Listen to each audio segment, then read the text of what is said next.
Notre histoire commence avec Jake Sully, un marine brisé, envoyé sur un nouveau monde, Pandora. Un monde où l'air lui-même était un poison, mais qui cachait une promesse.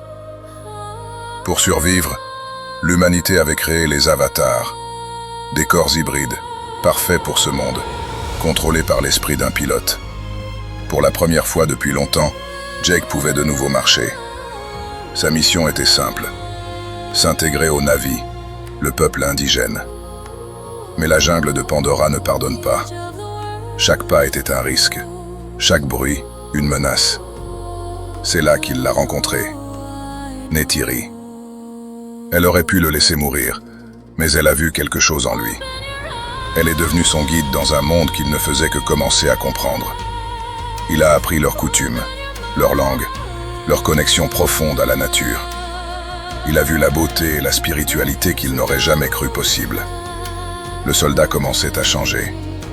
Plus il passait de temps avec les Na'vi, plus il s'éloignait de sa mission. Il était un espion, mais il était en train de tomber amoureux de l'ennemi. Le temps de choisir approchait. Mais les humains n'attendaient pas. L'Unobtainium se trouvait sous leur foyer sacré, l'arbre maison. Le colonel Quaritch était prêt à tout pour l'obtenir. Il a dû faire face à ceux qui l'avaient envoyé. Il a choisi son camp. Il a choisi Pandora.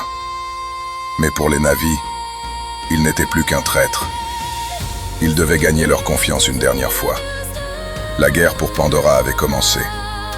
La technologie contre la nature. Les machines contre le cœur. Le destin de tout un monde reposait sur une bataille désespérée. Ils ont gagné. Et pour Jake, la transformation était complète. Il avait abandonné son ancien corps, son ancienne vie, pour devenir l'un d'eux. Il était enfin chez lui.